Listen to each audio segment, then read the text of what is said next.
Hello, welcome to Sleep Unplugged with Dr. Chris Winter. I'm Dr. Chris Winter.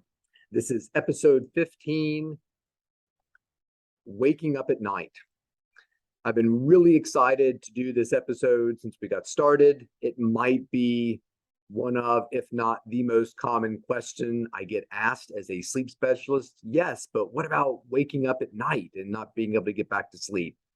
And we're going to talk about that. And as you all know, if you're a follower of the show, and I hope you are, please like, subscribe, send me some reviews. I really appreciate the reviews that you all have taken the time to send in. It really means something to me, and I take them all very seriously.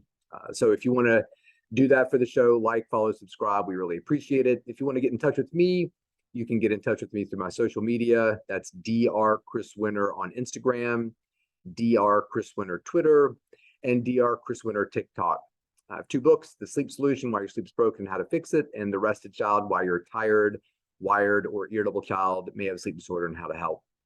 I want to say a quick message. As some of you know, I'm actually down in Florida right now for a variety of reasons, and was down here, unfortunately, during Hurricane Ian. We were in Sarasota at the time. My in-laws live in the area, and we were staying with them to kind of help them out because we were already in Florida. Sarasota really missed the worst of it, but Fort Myers, Port Charlotte areas south of Sarasota really got hit extremely hard, as I'm sure you're aware of. Plenty of ways to donate if you're inclined to do so, and I would encourage you to give a little bit to help some people out. There's a lot of people struggling right now. Very little power, internet, communication services are down. People's homes have just been completely decimated. I support World Central Kitchen. They're already in the area feeding people. I invite you to find ways to donate that matter to you if you're so inclined to do so. People down here would very much appreciate it. We also, if you're a follower of the show, you know that we usually start the show off with corrections of previous episodes. So far, there are none from our last episode. Episode 14 was on circadian rhythms. And like to go to viewer mail, viewer questions, viewer comments. And we had a couple that I wanted to touch on. I'm going to touch on two. The first is from Megan. Megan sent in a very nice message about her 15, almost 16-year-old daughter who'd been suffering from a tremendous amount of fatigue, and doctors just not really sure what to do. She had communicated after listening to our episode on restless leg, which was, I believe, episode 13, that she had her pediatrician, her daughter's doctor, check her ferritin level, and it was low. And she is very thankful and excited that there is a potential cause for what's going on with her daughter's poor sleep quality and fatigue. Megan, I hope everything works out well for your daughter. And I appreciate you sharing that message with me and our audience. It's very meaningful to know these shows are making some kind of difference. And I'm really excited to be sharing these with my audience, which is growing, but still remains small enough that it feels kind of like a family, like a little secret sleep group that we've started, which is awesome. I also want to give a shout out to Alyssa. Alyssa wrote, I have been using the Pillow app to wake me up in my light sleep cycle, which has been great. It's set for 5:45, and I usually wake up around 5:20. Lately, I have been waking up at 4:30, and I don't know if that's just my body saying it's wake up time or if I should go back to sleep. Any suggestions? So I appreciate the communication, Alyssa, and I wrote her back and said, look, we're going to talk about awakenings in the middle of the night during the show. Alyssa is not the only one. There are plenty of people who write directly to me, but also in comments, when I post a video to my social medias. Again, that's Dr. Chris Winter, or with Precision Nutrition. Again, I have a financial relationship with them. They are not sponsoring this podcast, but I really believe in their mission. Sometimes I do some videos for them. There's always comments like, well, great, I'm glad this guy has a mindfulness attitude, or I like his, suggestion of X, Y, and Z, but I wake up at 2:00 in the morning and I can't go back to sleep. If I had tried to put a number on the number of patients that say similar things to me in clinic, it would be an extraordinarily high number of people who complain about this. So today's the first Monday of October. Welcome if you're a new listener. Welcome back if you're a veteran. That I really am excited to talk about what it means to wake up in the middle of the night. So hopefully this will be a pretty short episode. I like to keep our episodes relatively short, but we're going to divide this sort of thing up and start with the idea of what is normal. So when somebody wakes up in the middle of the night, is this a problem that we need to be concerned about? And this is a conversation I often have with patients.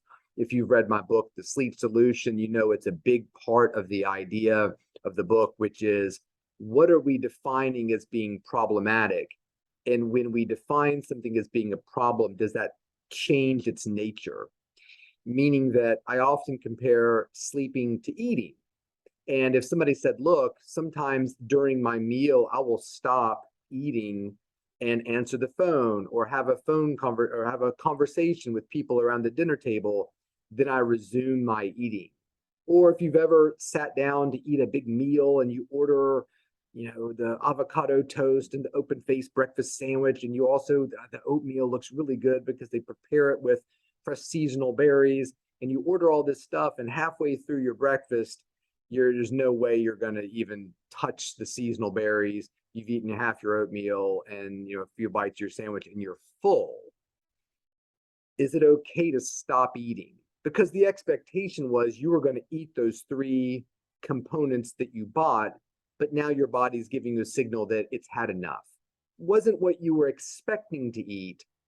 So what do we do? I think most people would be like, oh, well, I think my brain was bigger than my stomach, or whatever the saying was. You'd pack up the food and you'd move on. You wouldn't probably call your doctor and say, hey, look, there's something wrong with my appetite. I can't finish my breakfast.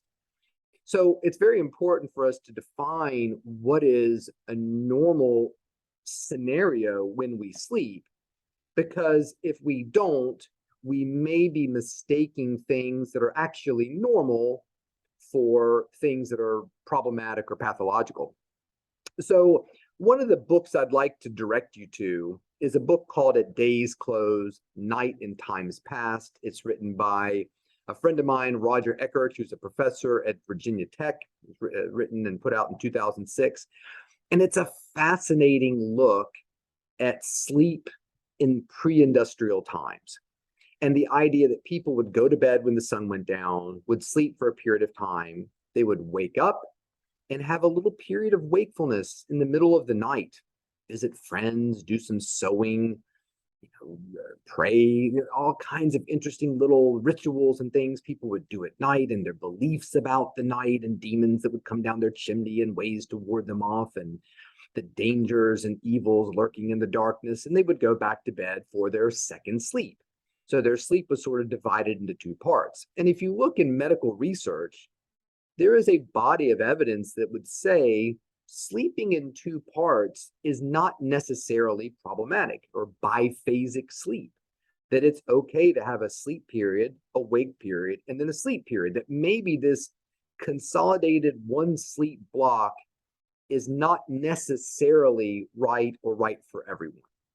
We often look at the wake period is sometimes being divided into your first wake period, then you siesta, depending on where you live, and then you have a second wake period. We think nothing of that. Maybe that's the way we were designed, to have 2 separate wake periods divided by a sleep period, and maybe 2 separate sleep periods divided by a wake period. When you look at sort of circadian and homeostatic processes of sleep, that actually might make sense.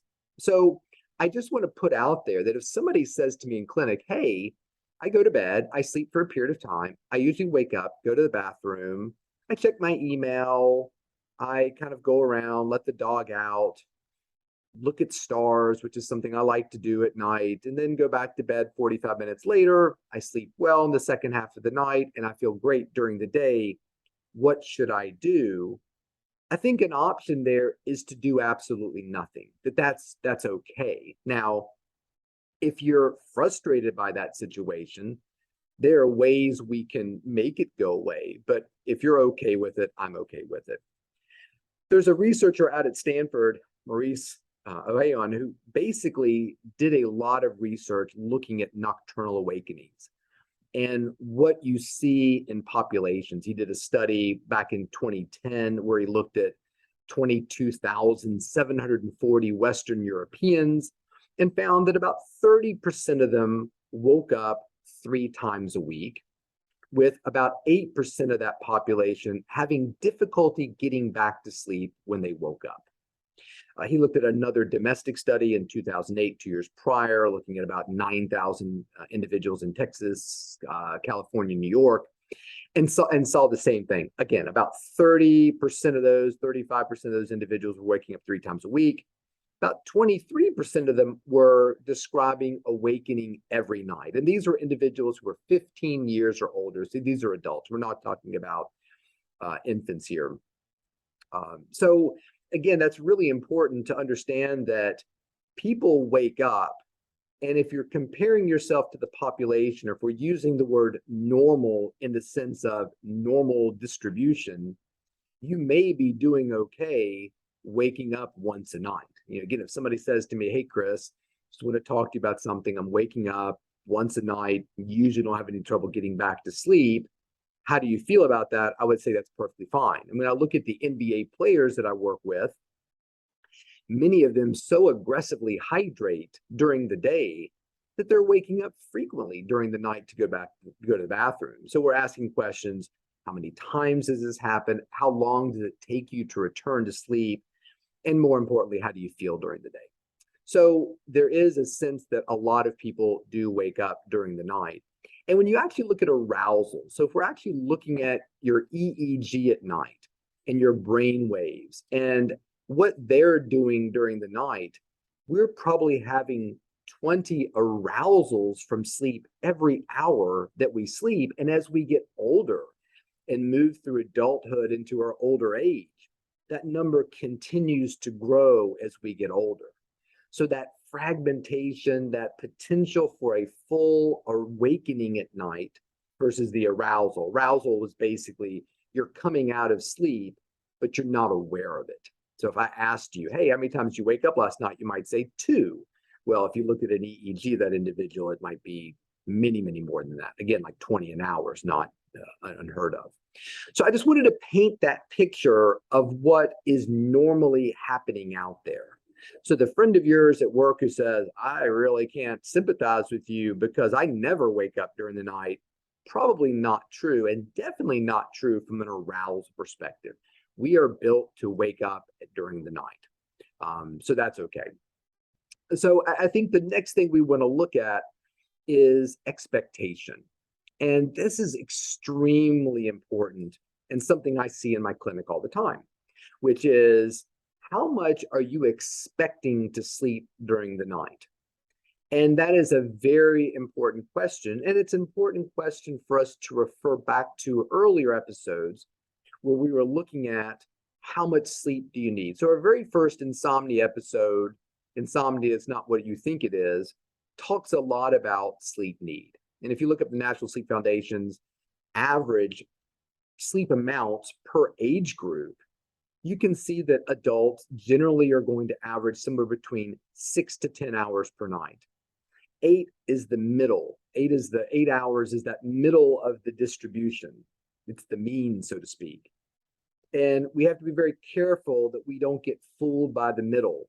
And I've been thinking a lot about the hurricane that happened down here and how all the projections showed that little track of the hurricane generally hitting around Sarasota, Tampa, and north.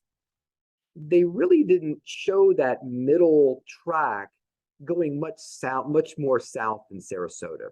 However, when you look at the cone that the National Hurricane Center was putting out, it included the entire peninsula of Florida. And I think people didn't really understand what that meant. That a lot of people interpreted the cone as being the size of the tornado, when in fact, the cone is showing basically error bars. It's basically saying the middle path of this hurricane could be anywhere from the panhandle of Florida all the way down to Key West. We don't know where it's going to hit, but it's going to be somewhere between these lines. Let's ignore the middle. That's just our best mean estimate.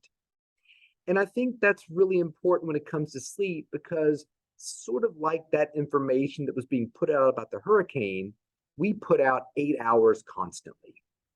8 hours, and if you don't get enough sleep, you're going to have dementia. In fact, it's probably one of the most common complaints about my book. The complaint goes something like this: how can he say insomnia is not that big of a deal when he is talking about sleep deprivation being so problematic? It's because sleep deprivation and insomnia really aren't the same thing. And when we talk about sleep deprivation, somebody who's getting 7 hours of sleep every night is not necessarily mathematically sleep deprived if 7 hours is their sleep need. And what we know about sleep need is as we get older, we tend to require less sleep. And there's lots of reasons for that. That'll be an entire episode. But just keep in mind that if you're somebody who's seeking 8 hours, 9 hours, 10 hours, I have no trouble with that. That's fine. Seek 10 hours if you want to. Order the avocado toast, open-faced sandwich, oatmeal if you are hungry. But when you fail to finish that breakfast, or you fail to get your 10 hours because you wake up at 6 a.m. hoping to wake up at 8, only getting 7 hours and 45 minutes of sleep, the question is there a problem here? Or was your expectation of the amount of sleep that you needed different from the amount you're sort of programmed to get? And that's extremely important. I talk to patients every day who, when I ask them, when do you go to bed and when do you wake up, they go to bed at 10 and they're planning on getting up at 9. That's 11 hours. Again, no trouble with that. But if you're seeing me because you're upset that instead of sleeping 11 hours, you're only sleeping 6.5 or 7, which incidentally feels terrible, then we have some communication and some alterations to make in your sleep schedule, because I don't think it's reasonable for you to expect getting that much sleep.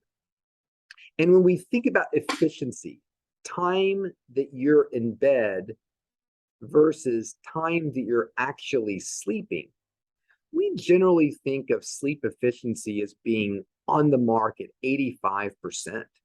So we're anticipating 15% of the time that you're in bed trying to either fall asleep or stay asleep is going to be periods that you're awake.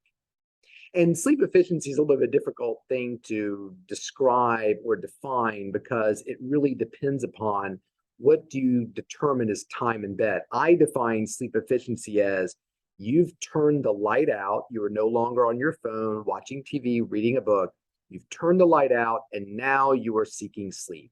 That's when I determine that somebody's on the clock. And it ends when your feet are on the floor the next morning.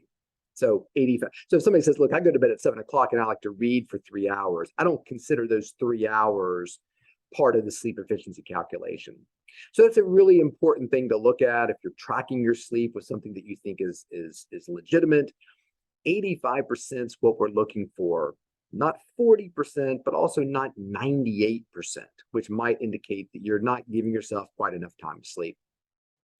So we've described what we typically see, what our expectations are. We're going to define sleep by what we need. And that's where sleep diaries really come into play. Write down how much are you sleeping, or how much does your sleep tracker say that you're sleeping over the next 30 days. And when you say, well, my sleep tracker says, or my diary saying I'm getting about 6.5 to 7 hours of sleep over the last 30 days on average, and we're counting all sleep, naps included, sleeping in included, falling asleep on the car or in an airplane, all sleep included, then that's a really good way to start designing your schedule based upon your individual sleep need. So then the biggest question I always ask people who are saying to me, look, I got my alarm clock set for 7 a.m. I usually wake up at 3 o'clock and I really struggle to get back to sleep. The first question is, are you sleepy? How do you feel the next day? And we've talked about tired and sleepy some. We'll do a whole episode exploring the difference between these two things. But when I say is somebody sleepy, what I'm talking about is how driven are you to sleep the next day? Look, Chris, I am so exhausted from waking up at 3, can't get back to sleep. I have to take a 3-hour nap in the middle of the day, or I will just accidentally fall asleep watching Wheel of Fortune at 7 o'clock. I cannot stay awake because I'm so sleepy. Versus, I don't feel great. I'm really tired. I'm really fatigued, but I don't sleep during the day, or I can't sleep during the day. I've tried to take a nap during the day, but it just doesn't happen. I'm not sleepy. And that sleepiness determination, we've talked about the Epworth sleepiness scale. You can look that up, it's in both of my books, is a great determination of how your body is responding to your nights on average. High Epworth sleepiness scale scores are basically saying you're not giving your brain what you need in terms of sleep. So your brain is developing a high motivation to get in other places. So the individuals who are saying to me, Chris, I do wake up a lot during the night, no trouble getting back to sleep, and I'm excessively sleepy during the day. Like I nodded off at a stoplight, Chris. Those people I'm really concerned about. I said one time in a lecture, I'm much more concerned about people who have difficulty maintaining their sleep at night than I am people who have difficulty getting to sleep, but once they're asleep, they're fine. I think the staying asleep, the maintenance is much bigger of a red flag. And we know this is true. There was a study looking at the Finnish population, almost 1,000 community dwellers in Finland, basically anywhere between 55 to 75. And this study showed something interesting. It showed that nocturnal awakenings seem to affect their health quality.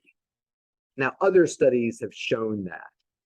What was really interesting was increasing the duration of their sleep in the midst of these awakenings didn't really improve health quality.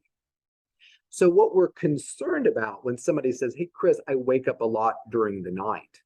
Even people who say, Chris, I wake up a lot during the night and I can get back to sleep really easily, but I do wake up a lot. In fact, I'm actually a little bit more concerned about the person waking up who can go right back to sleep than the person who doesn't. Again, drive to sleep is usually indicating that there is a problem with sleep quality or sleep quantity. If somebody says, I wake up at 6 o'clock and I cannot go back to sleep, that's not necessarily a brain that's that driven to sleep.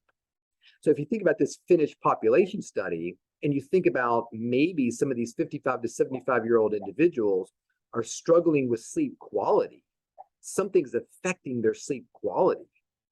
It doesn't matter if you're sleeping more, if you're waking up over and over during the night because of sleep apnea. You just have more time to have sleep apnea. So we definitely want to pay attention to this problem when people have it, especially when there's chronic illness and excessive sleepiness that accompanies it. So what are some predictors? What are some things that we know are going to increase an individual's likelihood that they're going to have nocturnal awakenings? So we could call this sleep hygiene. You could call this sort of the low-hanging fruit. And the big ones are alcohol, which is interesting because a lot of people use alcohol to help them sleep at night. Caffeine, no duh. Exercise, lack of exercise can really affect nocturnal awakenings, but also exercise late at night can sometimes stimulate them as well too.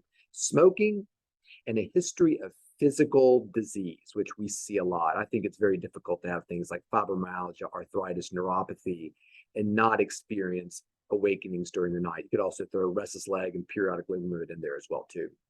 Interestingly, contrary to a lot of reporting, generalized anxiety is not as tied to awakenings as one would think. When you look at awakenings, anxiety typically doesn't wake people up, but it certainly keeps people up. So we see a lot of individuals who come to our clinic and say, I worry a lot, I got a lot of anxiety, a lot of stress, and it's waking me up. It's probably not, but it is probably making it more difficult for you to get back to sleep. when you're somebody who worries a lot. And there's been studies that have shown that individuals who are high worriers definitely seem to have a lot more awakenings during the night and difficulty getting back to sleep than individuals who are low worriers.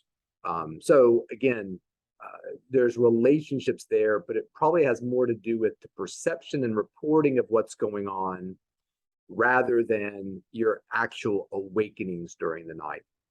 And so it's really important to look at this because when people come to our clinic and they start talking about awakenings during the night, they often associate it with things like worry, stress, pain. There was a great study by Barry Krakow, who's a researcher in Savannah, I believe. And he did a great study where he looked at individuals who were coming in complaining of awakenings during the night and insomnia and asking them, why are you waking up? About 50% had no idea why. But for the other 50%, it was nightmares. I have to go to the bathroom, bedroom distractions like TV or what your partner's up to, pain. Nobody in his survey identified breathing disturbances as a problem. What was fascinating was he went on and studied all these individuals and found that the vast majority, we found the data here. So basically, 478 of the 531 awakenings that he saw during the sleep studies of these patients were precipitated by sleep breathing events. And then the rest were some leg jerks, some spontaneous awakenings, and then awakenings caused by the actual sleep lab. So his conclusion was, we need to listen to patients and find out what's going on with them. But their ideas about what's waking them up can be extremely difficult from what's actually happening. And we've talked about this to some extent with paradoxical insomnia. I always say what happens, during a sleep study, what happens in real life are completely different, meaning a paradoxical insomnia patient might say, I didn't sleep at all during the sleep study, when in fact, they slept 6 hours. We see that on a daily basis. But what we also want to be aware of is that not only can they misperceive what's happening from a time perspective, they can also misperceive what's happening from an arousal perspective. So again, always want to listen, but always want to make sure that we understand that the best way to figure out what's going on with a patient and their sleep is to do a sleep study. And like I said at the beginning, I don't think we need to do sleep studies for everyone who comes in and says, it takes me a long time to fall asleep. I think that's inappropriate. I don't think it's inappropriate to eventually do a sleep study, but we should not be doing sleep studies for everybody with sleep onset insomnia. Sleep maintenance insomnia is a little bit different, especially for the individual who's describing excessive sleepiness during the day. This individual who's falling asleep fast, falls asleep at stoplights, falls asleep during the Yankees game, but cannot seem to stay asleep well throughout the night. So the message there is anybody who's been describing this for a long period of time, I think a sleep study is extremely appropriate. And what's interesting about Krakow's study is that you would typically think, well, we've talked about home sleep studies and in-lab sleep studies. Home sleep studies are looking for sleep apnea exclusively pretty much. In-lab sleep studies paint a much bigger picture for sleep. I think that it's worth mentioning that a home sleep study might be appropriate for you, even if you think that breathing is not a problem. And again, this is a decision for you and your doctor to make. Hey, I'm a thinner person. I don't snore. I don't have a weight problem. I don't have high blood pressure. My partner's never heard me stop breathing. I don't think a home sleep study is the right study for me. Perfectly appropriate. You move on to an in-lab study. But just keep in mind, and this is something I kind of keep track of in my clinic, the number of times that I've said, I don't think the home study is right for you. Your likelihood of having a breathing disturbance is very low. We're going to do an in-lab study. It always pains me when the study comes back and says, nah, sleep apnea, really bad sleep apnea. Like this young, fit individual really fooled me because I didn't think that was on the table. So there's no right or wrong answer there. And I always usually put it out to my patients. Here's the pro. We do a home sleep study. It's cheap. It's easy. It might figure out what's going on with you, even though we think sleep apnea is not in the cards here. but it may not, and we may end up doing the in-lab study anyway, or we jump right to the in-lab study. Some patients want to avoid the hassle and the expense of the in-lab study. Other people want to jump right to the answer. They don't care. So there's a conversation to be had there. So we're going to intervene, and we're going to look for individuals who may have problems with their sleep if this is something that's chronic. Now, what happens when you have the sleep study, let's say the in-lab sleep study, and it comes back and your sleep study is golden? It looks great. You had a beautiful sleep efficiency, wonderful amounts of deep sleep, not that many arousals, no sleep apnea, no periodic limb movements, no acid reflux, nothing. But you do continue to wake up during the night. And this is where a lot of people are. Most of the people that we see in the clinic who've had a long history of waking up during the night basically have had sleep studies. And they'll come back and say, yeah, they said I didn't have sleep apnea, said it was totally normal. So what are interventions that we can do? Exercise is probably the biggest. I mean, there are countless studies that show at all age groups, exercise does tend to reduce awakenings. Even things like Bikram yoga. There was a 2012 study that showed that Bikram yoga tended to reduce awakenings, both in terms of the number of times you woke up and the duration for the individuals who participated in the study. And this is something that we see as individuals get older, their activity levels do decline, their sleep need declines, and that's a bad mix when it comes to having a deep, robust, long period of sleep need. So exercise is a big one. The second thing we want to look at is our schedule. Are we spending too much time in bed? And our brain is essentially saying, look, I don't want to sleep for 8.5 hours. That's why I wake up every night for an hour, because I really only want to sleep 7.5. That's what's in the genetic cards for you. So you can adjust your time to spend 7.5 hours in bed, or you could actually spend your 8.5 hours in bed, knowing that you're going to wake up and you're going to be awake for an hour on some nights. And that leads me to the third thing, which nobody ever wants to hear, but I'm going to say it anyway, and that's acceptance. A lot of this problem really only works if you're concerned about it. So again, if somebody says to me, Chris, I wake up often for an hour, what should I do? My first question to every patient, everybody I meet at a dinner party, everybody sitting next to on a plane is, how do you feel about it? If the answer is, well, I don't really care, I just want to make sure it's not harming my health, then I don't care either. You can wake up and be awake for an hour. It might be kind of a lovely time. You could sit, you could pray, like people in Roger's book of yesteryear. They did all kinds of interesting things during that little period between first and second sleep. So that could be something that you kind of create for your own. Or if it really irritates you, start to compress or restrict the amount of time you're in bed. And that will really help you to sort of squeeze out the time. So I've never liked sleep restriction therapy. We're not restricting sleep. We're restricting sleep opportunity. I don't want you to take away a minute of the sleep that you need. I'm just trying to get you to take away some minutes of the time that you don't need. So I think that really covers what I wanted to cover today about awakening during the night. Everybody needs to relax about it. Once you've talked to a sleep doctor, had some sort of plan in place, if you've had the sleep study that shows your sleep looks pretty normal, increase your exercise, reduce your worry about the situation, and sleep well tonight. Hope you all have a great week. Appreciate you tuning in. Again, my social media is Dr. Chris Winter, Instagram, Dr. Chris Winter, TikTok, Dr. Chris Winter, Twitter. My book's The Sleep Solution, Why Your Sleep's Broken, How to Fix It, and The Rested Child, Why Your Tired, Wired, or Irritable Child May Have a Sleep Disorder and How to Help. We do have a YouTube channel if you're interested in that. To everybody down in Florida, I hope you're safe, getting your power back and your lives back together as quickly as possible. Until next week, sleep well.